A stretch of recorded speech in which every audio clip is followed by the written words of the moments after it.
So, dear student, again we have the word problem of linear equation in two variable. Question is that a man can row downstream 20 kilometer in 2 hours.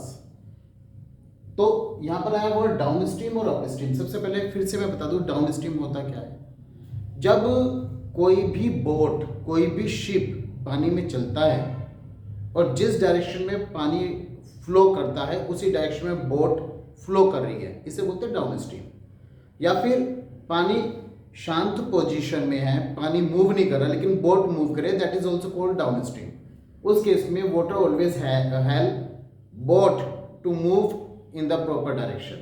तो downstream में क्योंकि पानी और boat दोनों की direction same होती है तो हम बोट की स्पीड में पानी की स्पीड को ऐड करते हैं. ठीक. और अप स्ट्रीम जब पानी की स्पीड और बोट की स्पीड अपोजिट डायरेक्शन में होगी तो उसे अप स्ट्रीम बोलते हैं. तो उस केस में बोट की स्पीड में से पानी की स्पीड को सब्ट्रैक्ट करते हैं. इस तरह से हम अप स्ट्रीम में बोट की स्पीड और डाउन स्ट्रीम में बोट की स्पीड को फाइंड आउट कर सकते हैं. चलिए क्वेश्चन पढ़ते हैं. A man can row downstream 20 kilometre in 2 hours. एक आदमी डाउन स्ट्रीम बोट को मूव कर रहा है, 20 किलोमीटर मूव करता है in 2 hours. And upstream, और जब वो अप स्ट्रीम जाता है 4 किलोमीटर मूव करता है in 2 hours. Okay. Find his speed of rowing in still water. Rowing means that boat को चलाना. ठीक है ना. इसका मतलब हम ये मान सकते हैं speed of boat. Find the speed of boat as well as the speed of current. Current means that flow of water, यानी find the speed of boat and the speed of water. क्योंकि हमें दोनों नहीं पता तो हम consider कर लेते हैं let the speed of the boat is equal to x kilometer per hour and the speed of the water stream, ठीक है ना, is equal to y kilometre पर आवर. अब लिखेंगे the speed of the boat in downstream में boat की speed में पानी की स्पीड को ऐड कर देते हैं, यानी x, बोट की स्पीड x होगी, पानी की स्पीड y होगी, किलोमीटर पर our. The speed of the boat in up stream को काउंट कर लेते हैं, बोट की स्पीड में से पानी की स्पीड को सब्ट्रैक्ट कर लेते हैं. ठीक है. देखिए बच्चों, मैं तो एक बात जानता हूँ, अगर आपके पास टाइम नहीं है, बहुत कम टाइम है, कम से कम हर क्वेश्चन में कुछ ना कुछ लिख कर आए. जैसे इस क्वेश्चन में the speed of boat in down stream, the speed of boat in up stream, at least half marks तो यहाँ पे मिलेगा. ठीक है. तो इस तरह से अब हम कहेंगे now case number 1, distance covered by the boat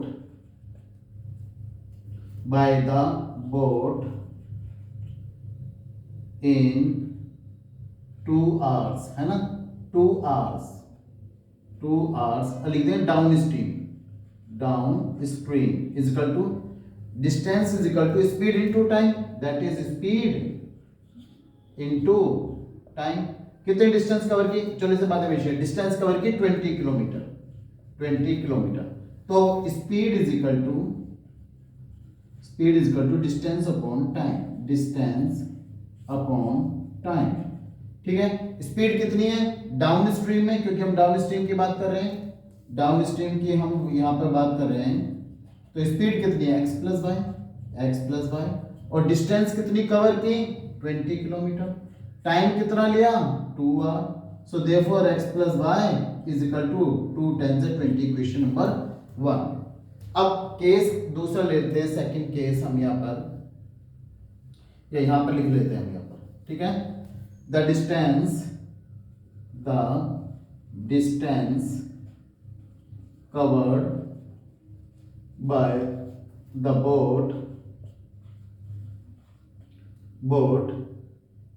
इन कितने 4 किलोमीटर इन 2 आवर्स. लिख देंगे अप स्ट्रीम कितनी डिस्टेंस कवर की 4 किलोमीटर, ठीक है। चलिए फिर से वही speed is equal to distance upon time. तो स्पीड कितनी है अप स्ट्रीम है, that is x minus Y, distance है 4 किलोमीटर, टाइम है 2 आवर्स, तो x minus Y is equal to 2, equation number 2। So equation number 1 is x plus y is equal to 10. Equation number 2 is x minus y is equal to 2. So we will solve these two equations. X plus y is equal to 10. X minus y is equal to 2. Simplify कर लेते हैं on adding दो equation अगर हम add कर लें by से by cancel, that is 2x is equal to 12, x is equal to 6, ठीक है। What is x? That is speed, kilometre पर our. Now from equation number 1, x is equal to 6 equation number, ये equation number 1 है, ये 2 है, 1 में put कर लेते हैं बच्चों। 6 plus y is equal to 10, y is equal to 4 kilometre पर आवर। इसका मतलब क्या है? The speed of the boat, the x is the speed of the boat, that is 6 kilometre पर our, and the what is y, that is speed of water, पानी की speed है, that is 4 kilometre पर hour. चलिए come to the next। चलिए बच्चों, we have another question. If the length of a rectangle is reduced by 5 unit, अगर rectangle की length 5 unit reduce हो जाती है and its breadth is increase by 2 unit, और इसकी ब्रेथ 2 यूनिट इंक्रीज हो जाती है, then the area of rectangle is reduced by 80 unit square, यानी इसका जो एरिया है 80 स्क्वायर यूनिट रिड्यूस हो जाता है। However if we increase the length by 10 unit and decrease the breadth by 5 unit, अगर लेंथ को 10 यूनिट बढ़ा दें और ब्रेथ को 5 यूनिट कम कर दे, डिक्रीज कर दे, area is increase by 50 unit, area 50 square unit increase रहता है। Find the length and the breadth of the rectangle, so we have to find out the length and breadth of the rectangle. तो case number 1 ले लेते हैं हम यहाँ पर, case number 1, when क्या the length is reduced by 5 unit, the length is reduced by 5 units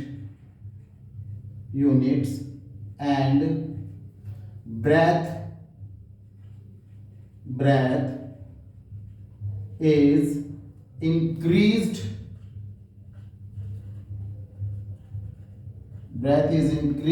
by 2 units, ठीक है। ये हमारा केस नंबर 1 हो गया। हमने कहा let the length of the rectangle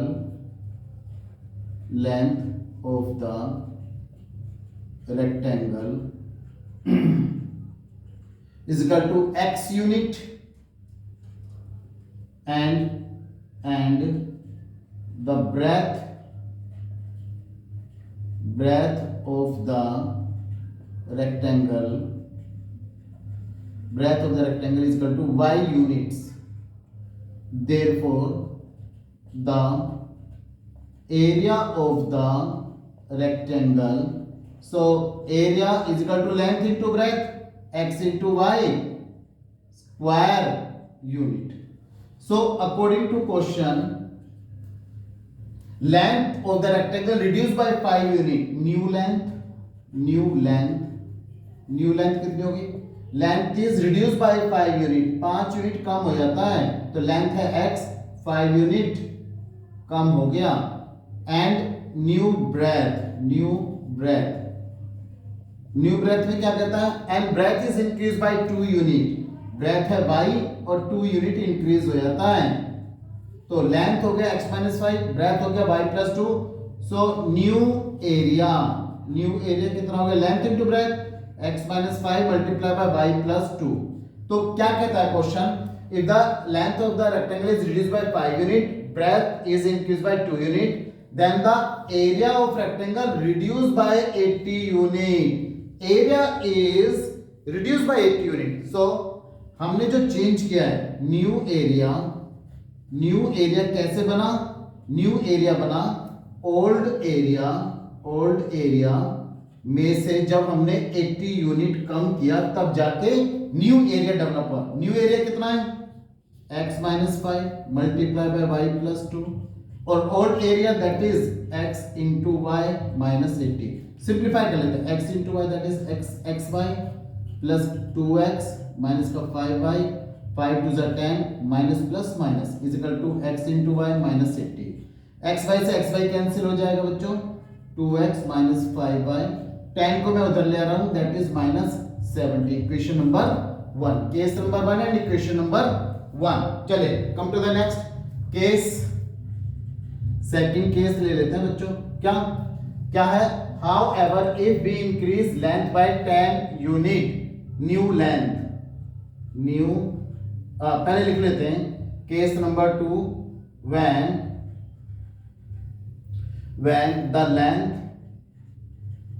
the length of the rectangle increased by 10 unit, increased by 10 units and breadth is decreased by 5 unit. ठीक है, जब इतना चेंजेस आते हैं तो न्यू लेंथ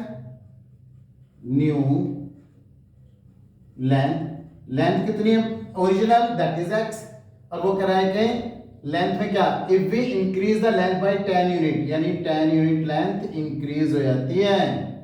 ठीक है, and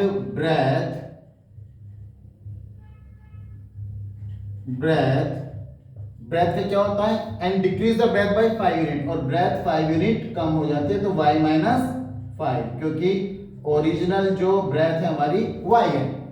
so new area of the rectangle, area लिखूंगा बच्चों उसमें, new area x plus 10 multiply by y minus 5। अब अकॉर्डिंग टू क्वेश्चन क्या कहता है वो पढ़ लेते हैं। वो कहता है however if we increase the length by 10 unit and decrease the breadth by 5 unit the area is increased by 50 unit, यानी original area increase by 50 unit, और ओरिजिनल एरिया में 50 यूनिट इंक्रीमेंट हुआ। कब हुआ, जब हमने इसकी डायमेंशन में चेंज किया, लेंथ को 10 यूनिट इंक्रीज किया, ब्रेथ को 5 यूनिट डिक्रीज किया, यानी new area is equal to old area. ठीक है ना, न्यू एरिया कब बना, जब ओल्ड एरिया में हमने इंक्रीज किया 50 यूनिट, दिस वन। ओके, चलिए new area that is x plus 10 multiply by y minus 5, old area x into Y plus 50, open the bracket, again x into Y minus 5x plus 10y minus 50 is equal to x into Y plus 50। तो x Y से x Y cancel हो जाएगा बच्चों, minus 5x plus 10y minus 50 को तो ले आ रहा हूं बच्चों, दैट इज 50 प्लस 50 यानी 100 हो जाएगा। यहां से 5 कॉमन ले लेते हैं बच्चों, माइनस 5 कॉमन ले रहा हूं, minus 5 taken as a common, x minus 5 to the 10, जब माइनस साइन कॉमन लेते हैं तो ब्रैकेट के अंदर के साइन चेंज हो जाते हैं, तो माइनस साइन कॉमन ले तो plus change into minus, and 5 to the 10 y is equal to 100। So x minus 2y is equal to 100 upon minus 5, x minus 2y is equal to minus 20, और x हो गया 2y minus 20, equation number 2। तो मुझे लगता है substitution method best रहेगा इस equation को सोल्व करने के लिए। Now we have to solve this two equation, 2x minus 5y is equal to minus 70 and x is equal to 2y minus 20.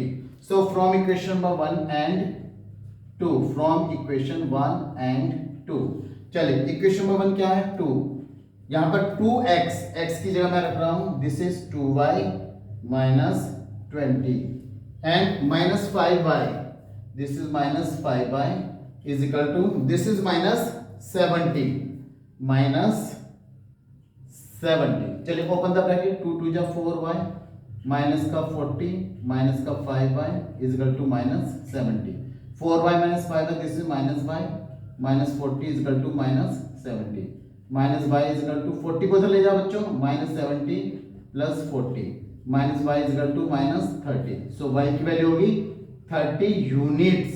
ठीक है, x की वैल्यू कितनी होगी, from equation number 2, from equation number 2। x की value हो गई x equal to 2y, 2 into 30, this is 2y minus 20, 2 into 30 minus 20, तो 32 या 60 minus 20, so x की वैल्यू आ गई 40 यूनिट, यानी लेंथ हो गई 40 और ब्रेथ आ गई हमारी 30 unit. These are the length and breadth of the given rectangle. Thank you. Come to the next. Now dear student, we have another question. Find 4 angles of a cyclic quadrilateral ABCD in which angle A is equal to 2x minus 1, angle B is equal to y plus 5, angle C is equal to 2y plus 15 degree and angle D is equal to 4x minus 7 degree. Okay, so he is saying find all the angle. तो सबसे पहले हमें एक cyclic quadrilateral की property पता होना चाहिए कि we know that the sum of the opposite angle of the cyclic quadrilateral is equal to 180 degree. तो बस हम इस क्वाड्रिलेटरल की इस प्रॉपर्टी को मेंशन करेंगे and we will solve the question, ठीक है ना। Suppose this is the cyclic quadrilateral, this one, this A B C D and we have given angle A. What is the value of angle A? This is 2x minus 1 degree. Angle B, this is y plus 5 degree. This is angle C, this is 2y plus 15 and last one ये जो angle है 4x minus 7। तो सबसे पहले हम cyclic quadrilateral की property हम mention कर देते हैं। देखिए हर एक चीज के मार्क्स होते हैं, अगर आपने प्रॉपर्टी मेंशन किया आधा मार्क्स तो इसी का मिल जाना है। सो हम लिखेंगे we know that the sum of opposite angle of cyclic quadrilateral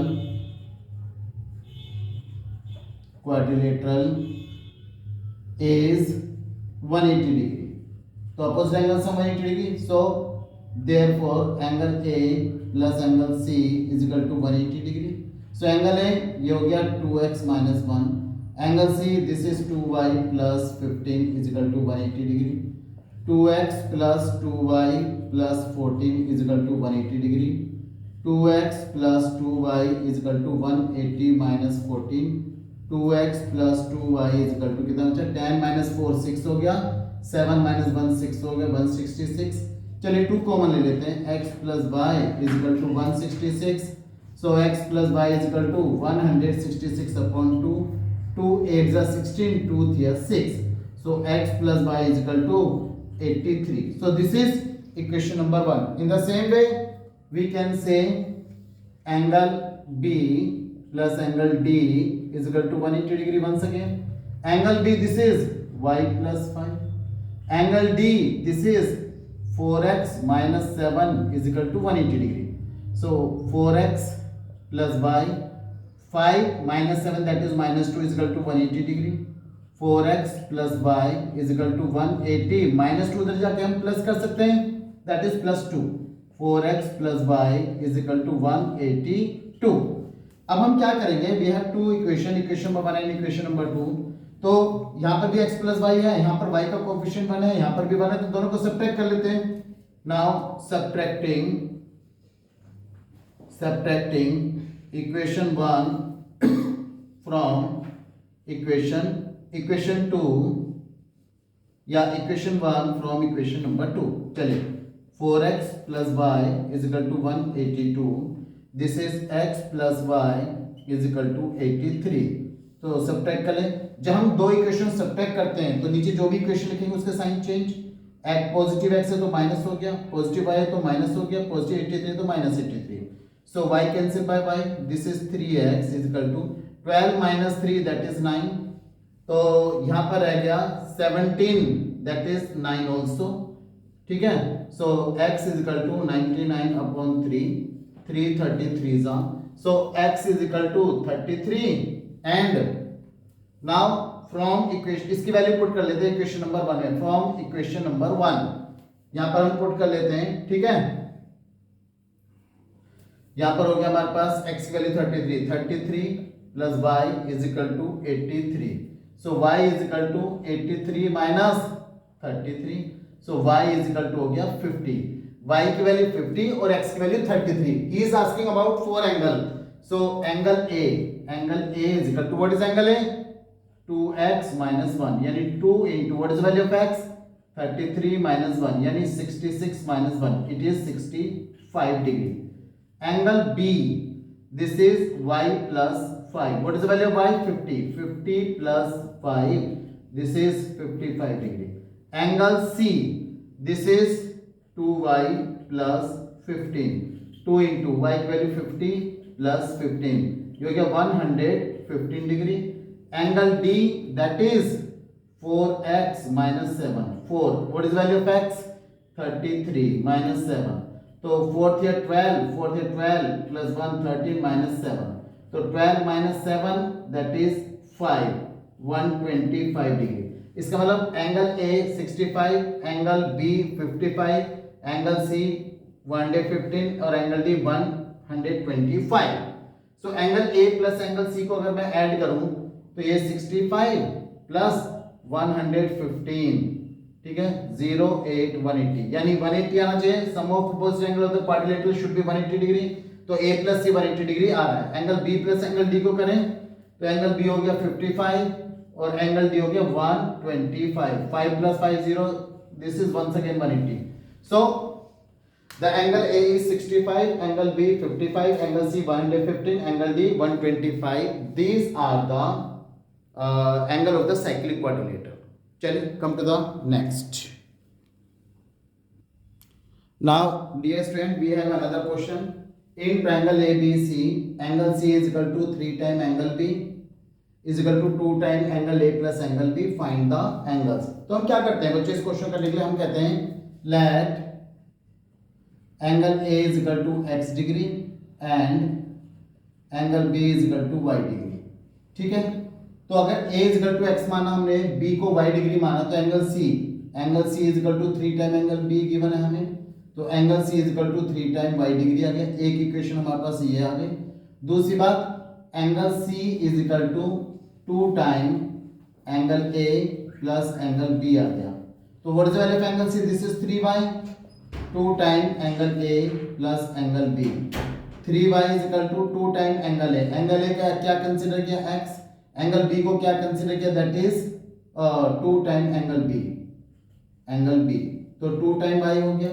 तो मैं y को एक तरफ ला रहा हूं या सभी को एक तरफ ले आते हैं? सबको उठा के एक तरफ ले आइए. 3y plus 2y is equal to 2x. So it become 5y is equal to 2x और x की वैल्यू होगी 5y. x की वैल्यू 5y अपॉन 2. तो x की वैल्यू होगी 5y अपॉन 2 और एंगल C की value 3y. Now in a triangle ABC, angle A plus angle B plus angle C is equal to 180 degree. क्यों?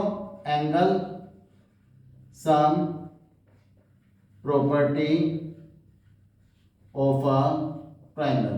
ठीक है, angle sum property of a triangle. चलिए angle A देखिए, angle A what is the value of angle A? Angle A is equal to x. Angle B what is the value of angle B? Angle B is equal to y. Angle C is equal to, ये हो गया हमारे पास कितना? 3y is equal to 180 degree. x plus 4y is equal to 180 degree. लेकिन x की value तो 5y upon 2 निकाली हमने. ये इक्वेशन नंबर 1 है, ये इक्वेशन नंबर 2 है. हम लिखेंगे फ्रॉम इक्वेशन नंबर 1 एंड 2. चलिए x की वैल्यू डाल दें. 5y upon 2 plus 4y is equal to 180 degree. Taking the LCM, 5y plus 4 two जा 8, 8y upon 2 is equal to 180 degree. So 13y is equal to 180 into 2. So y की value कितनी होगी? 360 upon 13. ये हो गई हमारी y की value. सो लेकिन ये देखिए यहाँ पर देखिए एक चीज देखिए बच्चों, ये प्लस था, ये बाई चांस ये माइनस हो गया, तो ये होना चाहिए था minus. 3y minus 2y, this is y only. और y की वैल्यू 5y अपॉन 2 नहीं, y की वैल्यू होगी 2x. चलिए y की वैल्यू उठा के हम यहाँ पुट कर देंगे. Where we have to put here, इधर हम रखेंगे y की वैल्यू, यहां से हम फिर से लिख लेते हैं एक मिनट बस। From equation number 1 and 2, so what is the value of y? This is x, this is 4 into what is the value of y? This is 2x is equal to 180 degree, x 4 to the 8x is equal to 180 degree, this is 9x is equal to 180 degree, x की value 180 upon 9, सो x की value आ गई 20 degree. x हो गया हमारा 20 और y हो गया 2 time x, यानी y हो गया 2 इंटू 20 और y की वैल्यू होगी 40 डिग्री। x की वैल्यू हो गई 20, y की वैल्यू 40 डिग्री। सो अगर मैं यहाँ पर बात करूँ angle A plus angle B plus angle C is equal to 180 degree.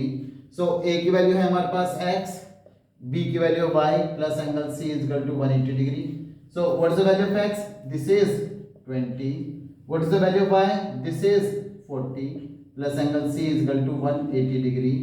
60 plus angle C is equal to 180 degree. Angle C is equal to 180 minus 60. So angle C हो गया हमारे पास 120 degree. So angle C 120 degree और angle A is equal to that is 20 degree और angle B is equal to that is 40 degree. So the sum of three angle is equal to 180 degree. Hopefully आपको ये समझ में आ गया होगा बच्चों। सो इसके आगे क्वेश्चन हम अगली क्लास में करेंगे, ठीक है बच्चों। चलिए, it will be the last part of this class, ठीक है।